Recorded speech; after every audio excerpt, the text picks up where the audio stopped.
நண்பர்களே, இன்னைக்கு நம்ம சேனல்ல என் பையனுக்கு ரொம்ப பிடிச்ச டிராகன் சிக்கன் ரெசிபி தான் பார்க்க போறோம். அதுக்கு நான் சிக்கனோட பிரஸ்ட் பீஸ் எடுத்திருக்கேன். இதை நல்லா வாஷ் பண்ணிட்டு நம்ம நீளமா கட் பண்ணிக்கலாம். சின்ன சின்ன ஸ்ட்ரிப்ஸா போதும் அப்படின்னா இந்த மாதிரி கட் பண்ணிக்கோங்க. இல்ல பெரிய ஸ்ட்ரிப்ஸா வேணும் அப்படின்னா இந்த சைடு திருப்பி வச்சு நல்லா நீளமா கட் பண்ணிக்கோங்க.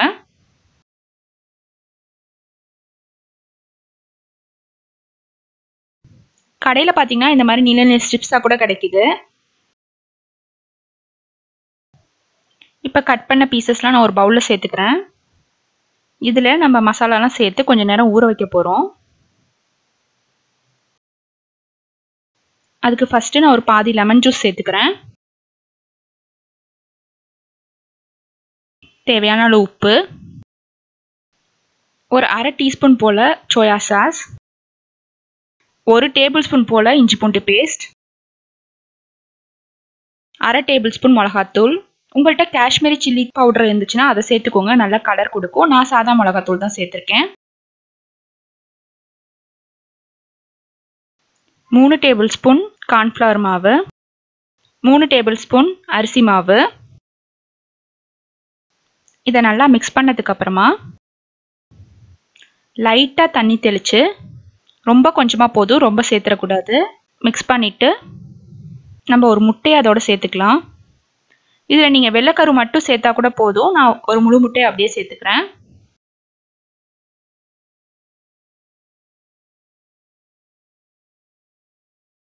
இப்போ இதை நம்ம நல்லா மிக்ஸ் பண்ணியாச்சு. இதை அப்படியே இருந்து ஒரு அரை மணி நேரம் நல்லா ஊறட்டும். இப்போ இது நல்லா அரை மணி நேரம் ஊறினதுக்கு அப்புறமா நம்ம அடுப்பில் கடாயை வச்சு நான் எண்ணெய் ஊற்றிருக்கேன். இப்போ எண்ணெய் சூடாயிருச்சு. எண்ணெய் சூடானதுக்கு அப்புறமா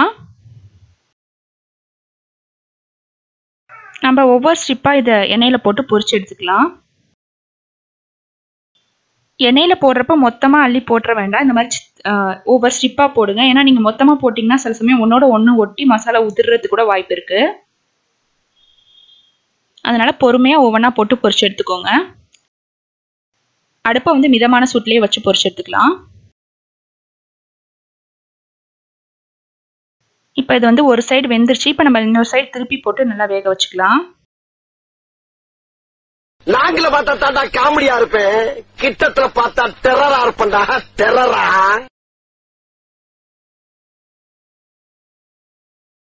இப்போ நம்ம வந்து சிக்கன் நல்லா பொரிஞ்சிருச்சு. இதை நம்ம ஒரு பவுலுக்கு ட்ரான்ஸ்ஃபர் பண்ணிக்கலாம். இது சும்மா சாப்பிடவே அவ்வளோ டேஸ்ட்டாக இருக்கும். நான் மீதி இருக்க சிக்கனையும் பொரிச்சு எடுத்துட்டு நம்ம எப்படி பண்ணுறதுங்கிறத பார்க்கலாம்.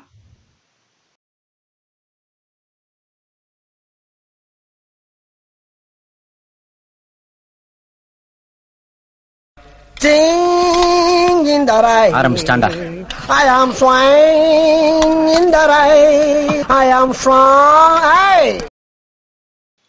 சிக்கன் பார்த்தீங்கன்னா வெளியில் நல்லா கிறிஸ்பியாக, உள்ள நல்லா சாஃப்டாக சூப்பராக வெந்திருக்கு.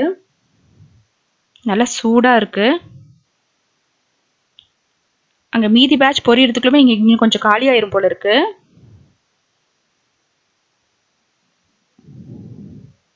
இப்போ நம்ம எல்லா சிக்கனையும் பொரிச்சு எடுத்துட்டோம்.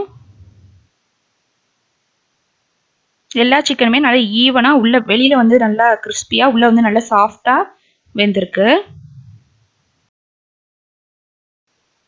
இப்போ நம்ம அடுப்பில் வந்து பேனை வச்சுட்டு அதில் வந்து ஒரு 2 டேபிள் ஸ்பூன் ஆயில் ஊற்றிக்கலாம். அதில் நான் ஃபஸ்ட்டு வந்து பூண்டை வந்து ஒரு டேபிள் ஸ்பூன் போல் பூண்டை வந்து சீஸ் துருவுறதுனால துருவி வச்சுருக்கேன். அதை சேர்த்து ஃபஸ்ட்டு வதக்கி விட்டுக்கலாம். அதுக்கப்புறமா முந்திரி. இந்த ரெசிபிக்கு மெயின் ஹீரோவே முந்திரி. ஆனால் முந்திரி சேர்க்காமமே பண்ணலாம். ஆனால் முந்திரி சேர்த்தா அந்த மசாலாவோட நல்லா கோட்டாகி நல்லா கிறிஸ்பியாக செம டேஸ்ட்டாக இருக்கும். அதுக்கப்புறமா இஞ்சியும் அதே மாதிரி நான் திருவி வச்சுருக்கேன். அதுவும் ஒரு டேபிள் ஸ்பூன் போல் திருவி வச்சுருக்கேன். அதுக்கப்புறமா ஒரு 2 வரமிளகா சேர்த்துக்கிறேன். நீங்கள் பச்சை மிளகா கூட சின்ன சின்னதாக நறுக்கி சேர்த்துக்கலாம்.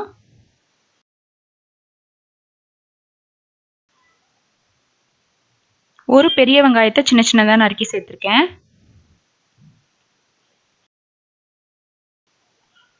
கொஞ்சமாக உப்பு சேர்த்துக்கலாம். நம்ம இதோட சாஸெல்லாம் ஆட் பண்ண போகிறோம். அதுலேயே கொஞ்சம் கொஞ்சம் உப்பு இருக்கும். அதனால் உப்பை வந்து பார்த்து கொஞ்சமாக சேர்த்துக்கோங்க. அதுக்கப்புறமா நான் ஒரு பாதி குடமிளகா சேர்த்துக்கிறேன். உங்கள்கிட்ட 2-3 கலர் குடமிளகா இருந்துச்சுன்னா எல்லாமே கலர்ஃபுல்லாக இருக்கும் சேர்த்தா. என்கிட்ட ஒன்று தான் இருந்துச்சு, ஒரு பாதி குடமிளகா மட்டும் நான் சேர்த்துருக்கேன். அதையும் நீல நீளமாக கட் பண்ணி சேர்த்துருக்கேன். ரொம்ப வதக்கணும்னு அவசியம் இல்லை, கொஞ்சம் வெங்காயம் கேப்சிகம்லாம் கொஞ்சம் நறுக்குன்னு இருந்தாவே நல்லா டேஸ்ட்டாக தான் இருக்கும்.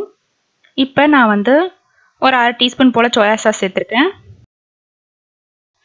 2 டேபிள் ஸ்பூன் போல் சில்லி சாஸ் சேர்த்துருக்கேன். கொஞ்சம் ஸ்வீட்னஸ் கொடுக்கறதுக்காக 2 டேபிள் ஸ்பூன் போல் டொமேட்டோ கெச்சப் சேர்த்துருக்கேன். டொமேட்டோ கெச்சப் சேர்க்கலைனாலும் பரவாயில்ல, உங்களுக்கு காரமாக போதும் அப்படின்னு நினச்சிங்கன்னா சில்லி சாஸோட நிறுத்திக்கலாம்.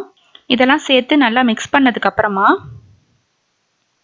நான் ஒரு 1/2 டேபிள் ஸ்பூன் போல் கார்ன்ஃப்ளவர் மாவை கொஞ்சமாக தண்ணியில் சேர்த்து கரைச்சி வச்சுருக்கேன். தண்ணி கொஞ்சமாக ஊற்றினா போதும், ரொம்ப தேவையில்லை. கார்ன்ஃப்ளவர் சேர்க்காட்டி சும்மா வெறும் தண்ணி கூட ஊற்றி மிக்ஸ் பண்ணிக்கலாம். அது ஒரு கொதி வந்ததுக்கப்புறமா நம்ம ஏற்கனவே பொரிச்சு எடுத்து வச்சுருக்க சிக்கன்லாம் இதோட சேர்த்துக்கலாம். சேர்த்து நல்லா அந்த சாஸு ஆனியன் கேப்சிகமோட நல்லா கோட்டார அளவுக்கு நல்லா மிக்ஸ் பண்ணி விட்டுக்கலாம்.